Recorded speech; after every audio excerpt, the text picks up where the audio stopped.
अस्सलाम वालेकुम friends, welcome to my YouTube channel mathematics with singer Ali. Friends, I hope कि जो आपकी आज टेस्ट हुई है 23 जून को, वो बहुत ही आसान होगी। ये जो आज मैथ्स की टेस्ट थी, जो इसमें मोस्ट मैथमेटिक्स का पोर्शन था, वो बहुत ही आसान था। आई होप कि आपने अच्छे तरीके से मैथमेटिक्स को सॉल्व किया होगा। तो आइए इस वीडियो में हम जो मैथमेटिक्स का पोर्शन है उसको सॉल्व करते हैं, देखते हैं कि कौन से ऑप्शन करेक्ट हैं। तो पहला है select one of the following that is a set. इनमें से सेट कौन सा है और कौन सा सेट नहीं है। तो set of collection of delicious food का जो सेट है वो सेट नहीं है। अगर ये होता कलेक्शन ऑफ डिशेस तो हम इसको सेट कहते, डिलीशियस फूड का सेट नहीं होता। या फिर सेट ऑफ ग्रेटर नंबर्स का सेट, वो भी सेट नहीं होता। जैसे कलेक्शन ऑफ ग्रेटर नंबर्स है या फिर कलेक्शन ऑफ स्मॉलर नंबर्स है, तो इनको हम सेट नहीं कहते। तो ऑप्शन सी है mathematic book of class 10th, ये भी सेट नहीं है। तो इसका जो ऑप्शन बी है वो करेक्ट है, set of office computer system. So this is the set and the correct option for this MCQs. And other is choose the integer. इनमें से हमें इंटीजर को सेलेक्ट करना है। किसको? इंटीजर को सिलेक्ट करना है। आइए सबसे पहले समझते हैं कि इंटीजर्स क्या होते हैं और इंटीजर को किस से रिप्रेजेंट करते हैं। तो बेसिकली इंटीजर को हम जेड से रिप्रेजेंट करते हैं।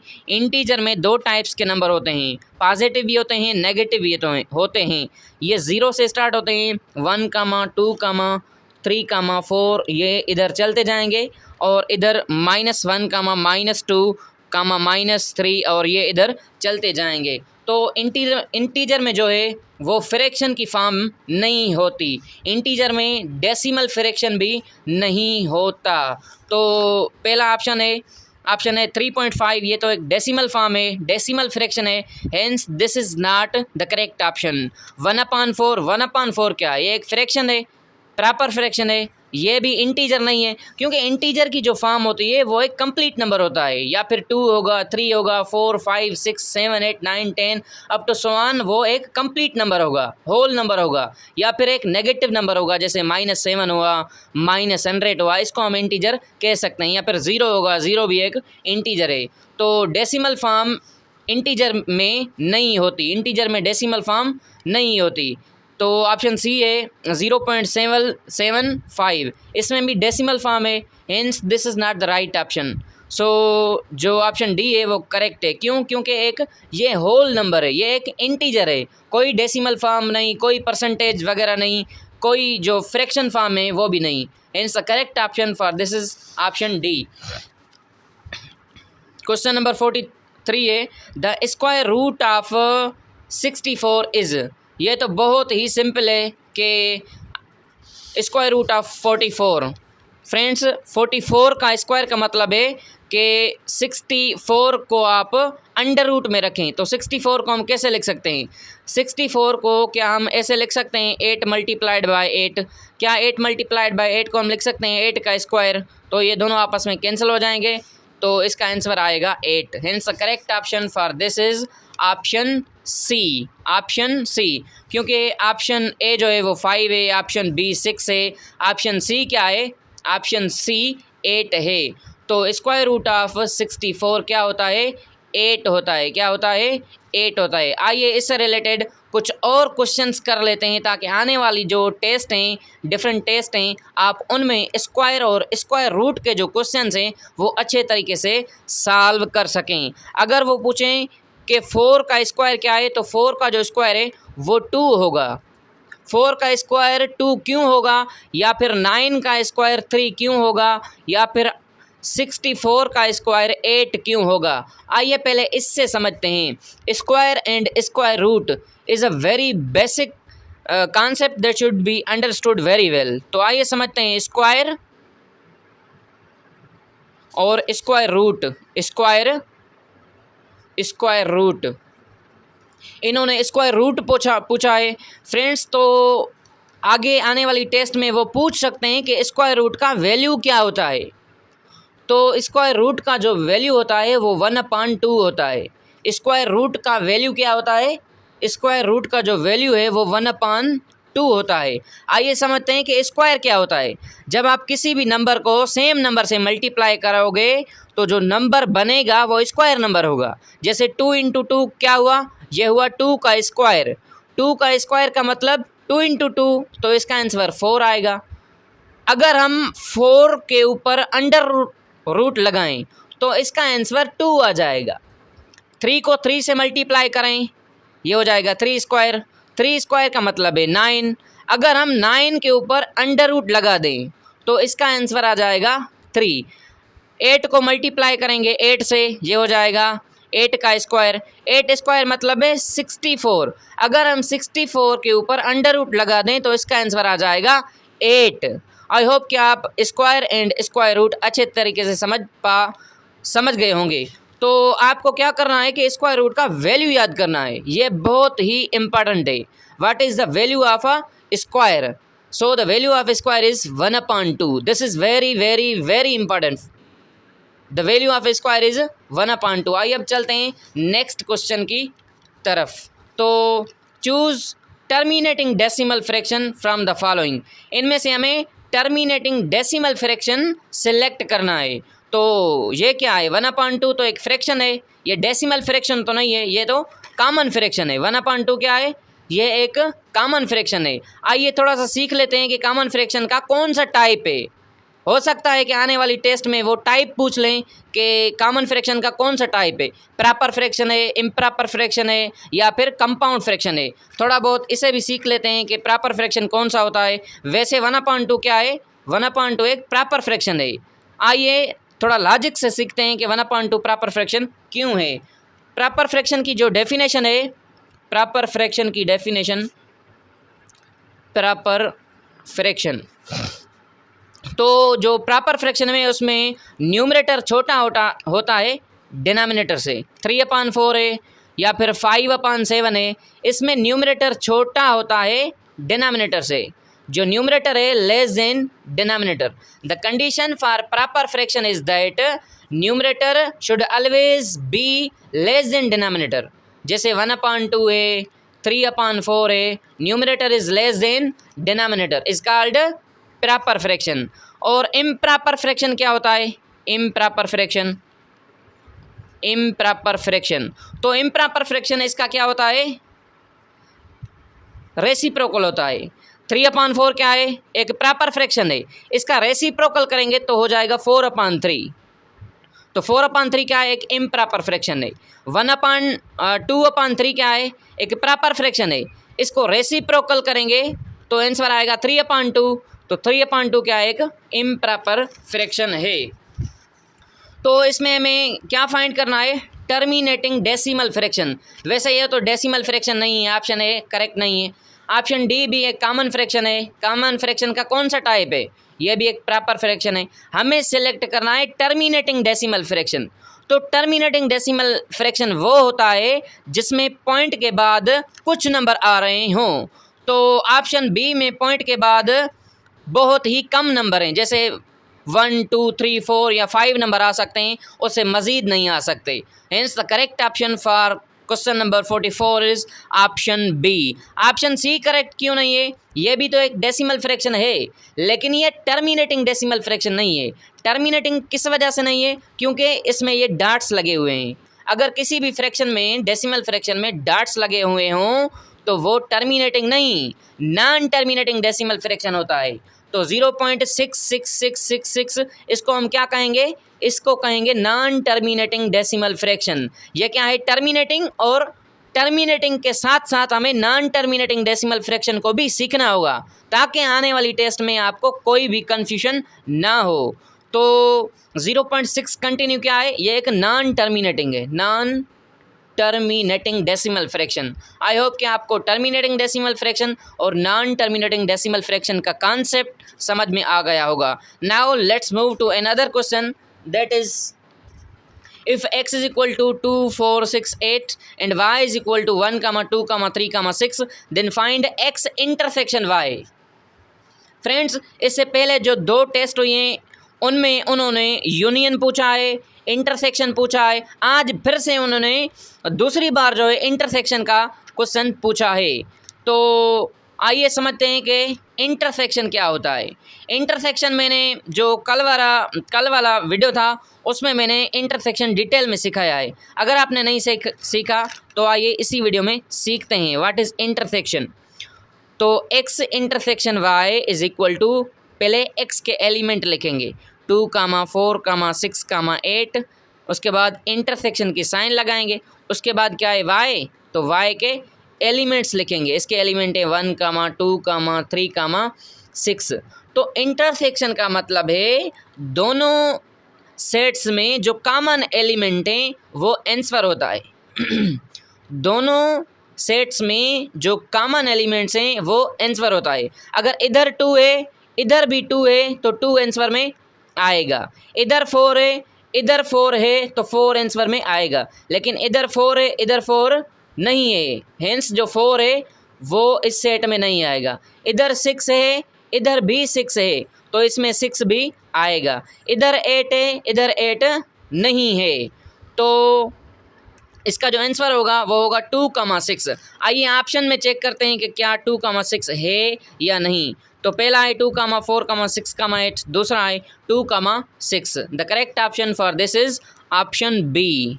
Option B is the correct answer. आइए अब चलते हैं क्वेश्चन नंबर 46 की तरफ, जो कि है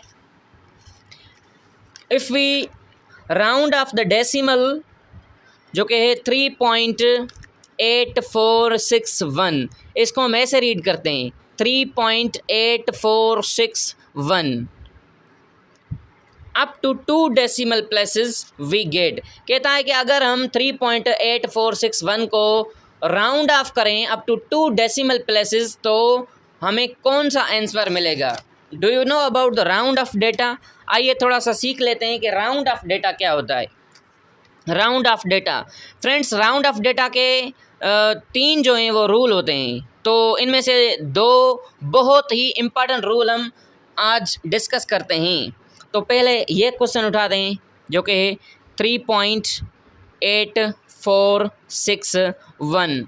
तो इसका जो पहला रूल है, अगर हम किसी भी नंबर को राउंड ऑफ करें, राउंड ऑफ का मतलब है डिलीट करें, कैंसिल करें, अगर वो 5 से छोटा है तो वो चला जाएगा। तो इसका आंसर होगा 3.846। हमने एक डिजिट राउंड ऑफ किया है, ये 5 से छोटा है, इसलिए 1 को राउंड ऑफ किया तो 6 में कुछ भी ऐड नहीं करेंगे। अगर हम दूसरी बार दूसरा नंबर भी राउंड ऑफ करें, मीन्स कैंसिल करें, डिलीट करें, तो 3.8 सेम लिखेंगे, क्योंकि ये जो 6 है 5 से बड़ा है। अगर जो नंबर जिसको हम राउंड ऑफ कर रहे हैं वो 5 से बड़ा है वो तो चला जाएगा, लेकिन उसका जो 1 है वो इस नंबर में क्या करेंगे, ऐड करेंगे, तो 6 चला जाएगा। इसकी वजह से हम जो 1 है इस नंबर में ऐड करेंगे, तो ये हो जाएगा 3.85। तो आइए मैच करते हैं कि क्या ऑप्शन में 3.85 होता है कि नहीं। तो ऑप्शन ए है 3.84, ये नहीं हो सकता। ऑप्शन बी है 3.81, ये भी नहीं हो सकता। ऑप्शन सी है 3.86, ये भी नहीं हो सकता। ऑप्शन डी है 3.85। तो the correct option for this is option D. Option D. इसके 2 बहुत ही इम्पोर्टेंट रूल होते हैं। पहला रूल 3.52, अगर हम इस 2 को राउंड ऑफ करें तो इस नंबर में कुछ भी ऐड नहीं करेंगे, तो 3.5 इसका आंसर होगा। या फिर 7.52 लिखा हुआ हो, अगर हम इस 2 को राउंड ऑफ करें तो इसमें कुछ भी ऐड नहीं करेंगे, इसका आंसर होगा 7.5। या फिर अगर इधर लिखा गया हो 20.72, अगर हम 2 को राउंड ऑफ करें तो आंसर क्या होगा, 2 को राउंड ऑफ करें तो आंसर होगा 20.7, क्योंकि ये 5 से छोटा है ना, इसी वजह से 7 में कोई नंबर भी ऐड नहीं करेंगे, तो ये इसका आंसर होगा। और इसका जो दूसरा इम्पोर्टेंट रूल है वो ये है कि 3.76, अगर जिस नंबर को हम राउंड ऑफ कर रहे हैं, डिलीट कर रहे हैं, वो 5 से बड़ा है तो वो डिलीट हो जाएगा, और जो इसके नियर नंबर है उसमें हम 1 ऐड करेंगे, तो इसमें 1 ऐड करेंगे, ये हो जाएगा 3.8। दूसरा एग्जाम्पल देखिए 5.86, तो 6 को राउंड ऑफ करेंगे, इस नंबर में 1 ऐड करेंगे, तो इसका आंसर होगा 5.9। आई होप कि आपको राउंड ऑफ डेटा समझ में आ गया होगा। तो आइए अब चलते हैं क्वेश्चन नंबर 47 की तरफ, that is the value of 2 cube. The value of 2 cube, ये तो बहुत ही सिंपल है। तो 2 क्यूब का वैल्यू क्या होगा? तो 2 क्यूब का जो वैल्यू होगा, 2 क्यूब का जो मतलब है वो है 2 मल्टीप्लाइड बाय 2 मल्टीप्लाइड बाय 2। तो इसको हमें सॉल्व करना है। 2 इंटू 2, इसका आंसर होगा 4। 4 मल्टीप्लाइड बाय 2, इसका आंसर होगा 8। उन्होंने आई होप कि 6 भी दिया होगा, 8 भी दिया है, उन्होंने 6 भी दिया होगा। क्यों? क्योंकि बहुत सारे कैंडिडेट समझते होंगे कि 2 पावर 3 का मतलब है 2 मल्टीप्लाइड बाय 3, 2 मल्टीप्लाइड बाय 3, जिसका आंसर 6 होता है। तो इसका आंसर 6 नहीं, 2 क्यूब का मतलब होता है 2 into 2 into 2, it means 8।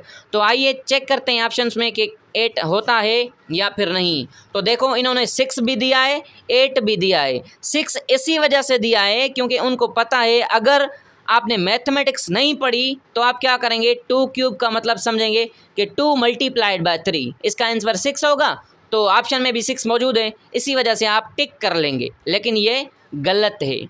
2 cube का जो आंसर होता है 2 इंटू 2 इंटू 2, तो इसका करेक्ट जो ऑप्शन है वो ऑप्शन सी है। तो इसका करेक्ट ऑप्शन सी है। आइए अब चलते हैं, कहता है द स्क्वायर ऑफ 31 इज़, 31 का स्क्वायर क्या होता है? अभी अभी हमने स्क्वायर और स्क्वायर रूट पे बहुत ही डिस्कशन की है कि what is square and what is square root. तो स्क्वायर का मतलब है जब आप किसी भी नंबर को सेम नंबर से मल्टीप्लाई करते हैं तो वो स्क्वायर बनता है। जैसे 2 को मल्टीप्लाई किया 2 से तो ये हो गया 2 स्क्वायर, इसका आंसर होगा 4।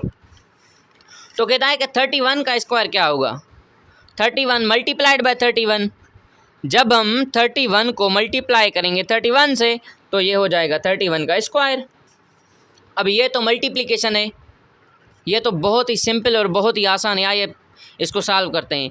1 into 1 1, 1 into 3 3 multiplied by 3 into 1 3, 3 into 3 9, तो इसका आंसर होगा 1 ऐड करेंगे 3 प्लस 3 6 9, तो इसका आंसर होगा 961। आइए ऑप्शन में चेक करते हैं।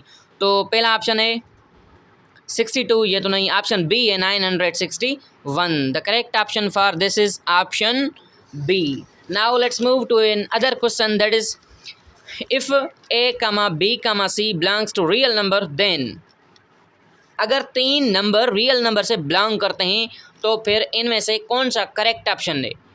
ए less than B implies that A plus C less than B plus C. आइए इसे एग्जाम्पल के साथ समझते हैं ताकि आपका कॉन्सेप्ट भी क्लियर हो सके। 4 इज़ लेस देन 5, जो 4 है वो 5 से छोटा है कि नहीं? जो 4 है वो 5 से छोटा है। 4 को आप कंसीडर करें कि ये ए है और बीच में लेस देन की साइन है, और 5 को आप कंसीडर करें बी है। अगर 4 5 से छोटा है, अगर हम कोई भी नंबर दोनों साइड ऐड करें, जैसे 4 में 1 को ऐड किया, लेस देन के सिंबल सेम लगाई, और 5 में भी 1 को ऐड किया, तो क्या ये सही होगा कि गलत होगा? इक्वेशन के दोनों साइड हम सेम नंबर ऐड कर सकते हैं, ये एक इनइक्वालिटी है। इनइक्वालिटी के दोनों साइड हम सेम नंबर ऐड कर सकते हैं। तो आइए इसको सॉल्व करते हैं। 4 + 1 ये होगा 5, 5 लेस देन 5 + 1 ये हो रहा है 6, तो ये तो ट्रू आ रहा है, ये तो वैलिड है, ये हम ऐसा कर सकते हैं। अगर कोई नंबर दूसरे नंबर से छोटा है तो दोनों साइड एक नंबर हम ऐड कर सकते हैं, तो फिर भी ये क्या होगा? ये ट्रू होगा। तो the correct option for this is option A. क्यों कह रहा है कि if A is less than B implies that A plus C less than B plus C. तो अगर हम ए में सी को ऐड कर लें, ए में सी को ऐड कर लें, फिर भी वो छोटा होगा बी प्लस सी से। ए में भी हमने सी को ऐड किया है, इधर बी में भी हमने सी को ऐड किया है, तो इन इक्वलिटी के दोनों साइड हमने एक नंबर सी को ऐड किया है, तो ये क्या होगा, ये ट्रू होगा। अभी अभी हमने डिस्कस किया। तो the correct option for MCQs 49 is option A, option B, option C and option D are wrong. Now let's move to another question, that is question number 50। कहता है कि X such that X belongs to A, ये जो symbol होती है ये symbol होती है आर की, किसकी, आर की। ये सिंबल होती है एंड की, किसकी, एंड की। ये सिंबल है आर की और ये सिंबल है एंड की। अगर इधर एंड इस्तेमाल होता तो ये जो रिलेशन है ये डिनोट करता इंटरसेक्शन को, किसको, इंटरसेक्शन को। तो इसमें तो आर की साइन लगी हुई है, एंड की साइन नहीं है। अगर इसमें एंड की साइन होती तो ये रिलेशन इंटरसेक्शन को डिनोट करता, लेकिन इसमें जो सिंबल लगी गई है वो है आर की, हेंस ये रिलेशन अब यूनियन को शो कर रहा है, डिनोट कर रहा है। तो जो इसका करेक्ट ऑप्शन होगा वो ऑप्शन बी होगा, ऑप्शन ए नहीं हो सकता। ऑप्शन बी क्यों होगा, क्योंकि जब हम यूनियन करते हैं तो उसका मतलब होता है यूनियन में सेट ए के एलिमेंट भी आएंगे, सेट बी के एलिमेंट भी आएंगे। इसी वजह से इसका जो करेक्ट ऑप्शन है वो ऑप्शन बी है। अगर इधर एंड इस्तेमाल हो तो फिर ये डिनोट करेगा इंटरसेक्शन को, इधर एंड नहीं है, आर है, इसी वजह से ये डिनोट कर रहा है यूनियन को। तो ए यूनियन बी को ये डिनोट कर रहा है। आई होप कि आपको ये वीडियो लेक्चर अच्छे तरीके से समझ में आ गया होगा। If you like this video do share with your friends. Thank you for watching this video.